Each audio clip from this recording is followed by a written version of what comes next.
So many people are out here dating with the best of intentions. They're kind, they're respectful, they try to communicate well, they're good people, but somehow their relationships are still falling apart, they're still failing. Being a good person does not mean you're ready for a healthy relationship. And love is never enough if it's not supported by growth, awareness, and emotional maturity. So let's talk about why so many relationships do fail, even with good people, and how to break the cycle. And one of the first reasons good people end up in messy relationships is because most people think compatibility equals chemistry plus kindness, right? But what they don't realize is unhealthy patterns will hijack even the most pure of intentions, the best intentions out there. If it's being attempted through an unhealthy lens, an unhealthy foundation from a past prior wound, then it's going to sabotage the very, honorable goal that person has to do this thing in a healthy way, because their perspective of what healthy is and looks like is not probably there the way they think it is, even though they're coming from the right place in their heart. Or that wound will subconsciously sabotage their effort to do it the right way, because they're not prepared or built to do it, because they haven't healed from something in the past that's still going to put a jammer in their ability to carry through on what their initial best intent motivation was. So if you were never taught emotional safety, conflict resolution, or how to be fully seen, you'll unconsciously sabotage or tolerate things that don't serve you. You'll keep performing instead of connecting. You'll confuse anxiety with excitement. And you'll think peace is boring because chaos is familiar to you. These are all things that subconscious mind does to you and has you sabotage the situation, because it makes sure you operate in accordance to how you self-identify. And if you have a core wound that you haven't fully healed or haven't truly healed, then it's going to self-identify with the wound, right? To make sure that you operate in a way that honors that wound, because that wound is a part of who you are, because it dictates a lot of the fear you're operating through, a lot of the defensive behavior that you have, being guarded or performing and not being all the way yourself.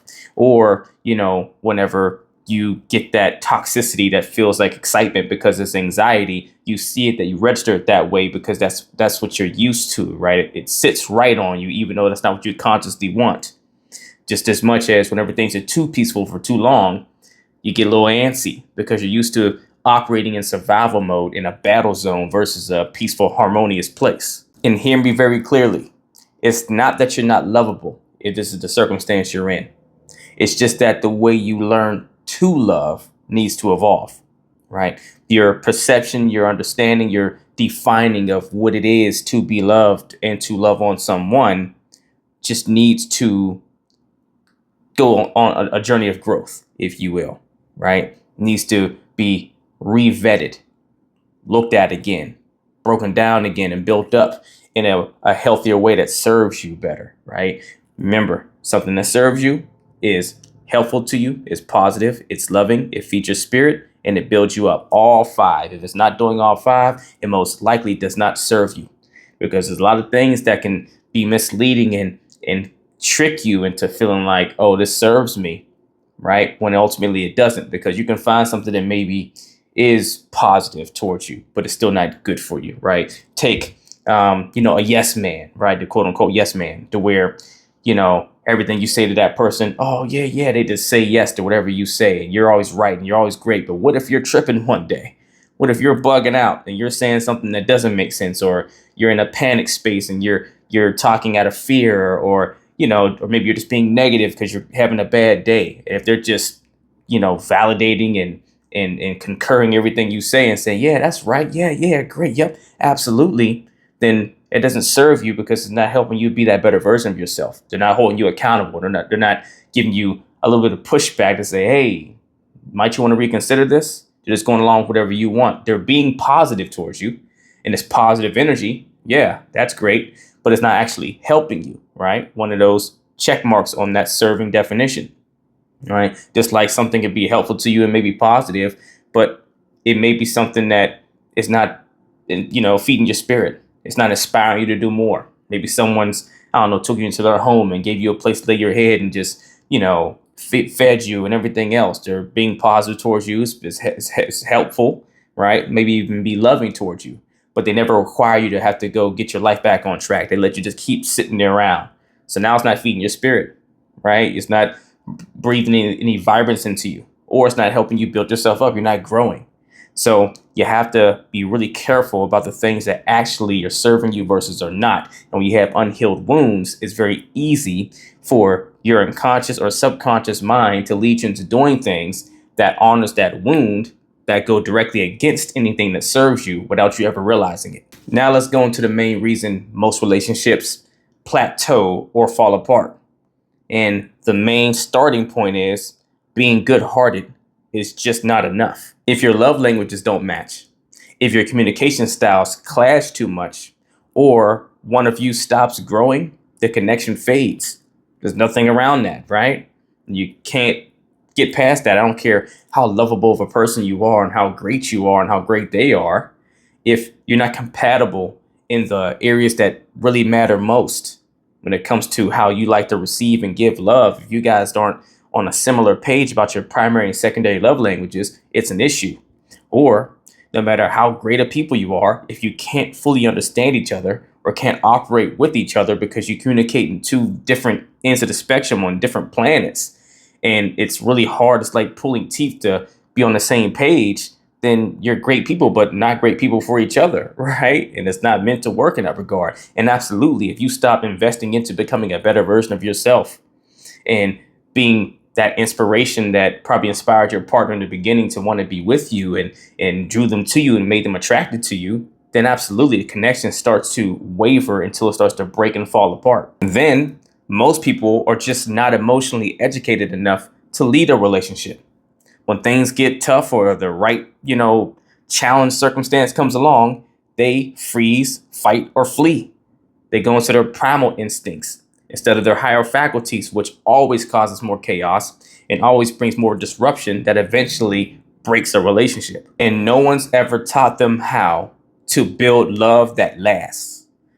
They only taught them how to fall in love. And the falling part, that's easy. That's almost effortless, right? But sustaining it, that's where people break. Then the cycle repeats. You meet someone new, you feel a spark, you say to yourself, they're different, right? And then you don't vet properly or overlook red flags because the connection feels good, right? But then the cracks show up. And then that's the point where you either snap, you shrink, or you self-abandon. And why? Because you were chasing love, not alignment, right? See, whenever you're trying to be aligned, then there's no negotiations, right? It's either this person fits you the right way or not. And when you're looking for alignment, you know yourself well enough to know what that alignment needs to look like and feel like it needs to be. You're looking for more substance. You're looking on different levels. You're not just looking for your animalistic impulse sensations of pleasure, right? It doesn't just feel good to you. And it's like, oh man, this person just, when I'm around them, I just feel amazing. You're looking beyond that to, okay, they feel amazing, but what makes sense for my life long-term wise? How aligned are they with my purpose in life, my direction, where I'm looking to build, I'm looking to go? Are their values in the same space as mine? All the things that becomes the framework that you build all that mushy good stuff around is not there, or at least you're not building it the right way, or you're overlooking some things because you're more focused on the pleasure and desire of being in love and having someone to love on you. Maybe because it's been a long time and it's been a hard time trying to get to this point.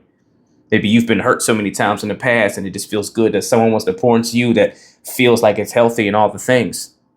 And so you're in this position to where you start chasing that instead of being patient and attracting and only investing whenever someone aligns with where you're going in life. And that puts you in a space to where when those cracks show up, it's hard for you to now stop the train and readjust or take a step back. So you start to either shrink yourself and start to, suppress some of the things you need to hold on to this working out or keep going. Or you do get to a space to where you have a lash out and you're frustrated Oh, it's just happening again like it always does. And then you bail or whatever, right? Or you wind up in that situation where you literally start to, abandon who you are. You start letting go of parts of who you know yourself to be in order to keep this relationship. So instead of just staying quiet, you start putting on an act. You start making it more about the other person than you, right? To where you look up and you feel like you lose your sense of identity. Horrible things that can happen to good people that are not fully healed. And if you're going to break this cycle, the very first thing and best step you need to take is learning to vet from your healed self, not from your hopeful self, right? And if you're going to vet from that healed self, that means you have to face all the things that are not healed within you. You have to become self-aware enough to find the things you didn't even know weren't healed within you. See, your healed self does not justify confusion, right? Inconsistency or emotional immaturity, right? It chooses with truth, not potential. Second, you got to start being honest about your relational skills, not just your heart. It doesn't make you a bad person if you don't fully get it just yet. You're not fully there just yet. You still have some things you're working through. That's okay. You're not broken. There's nothing wrong with you. It doesn't mean that you're not lovable and all these different things. Yes, you have a great heart, and we want to make sure you're protecting and preserving that heart the best way. You're doing it the most justice you can. And you're not going to do that by trying to just lean on the fact that you have all this love to give, but make sure that love is wrapped in a healthy wrapping. So honestly ask yourself, are you emotionally safe?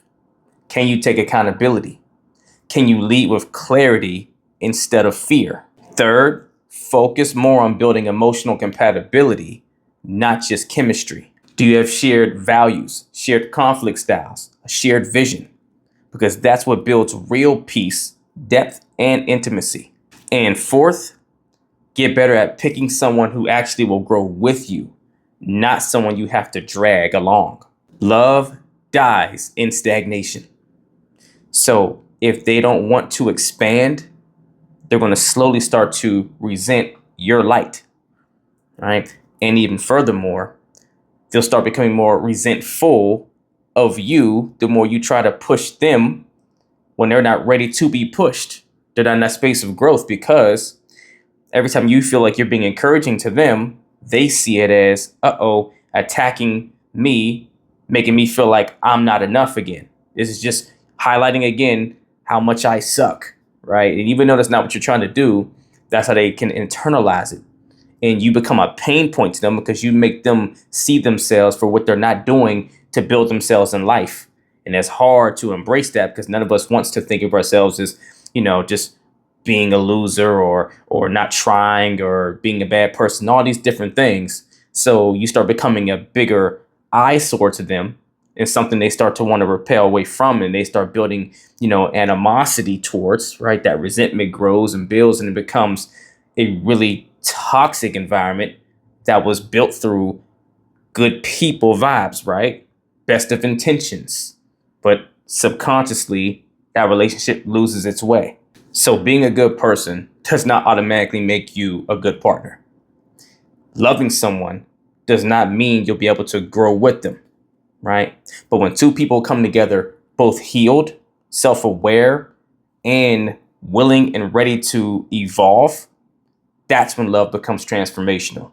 So if you're single, or you and your partner, you're in a relationship, need help becoming the healed, healthy, and whole version of yourself, so you can not just be a good person, you can be a great person, great version of yourself that can actually build a relationship that will last and won't still fall apart, even though you're a good person that tried to put your best forward, right? Then email or DM me the word coaching and we will get to work, as long as you're truly ready to put that work in.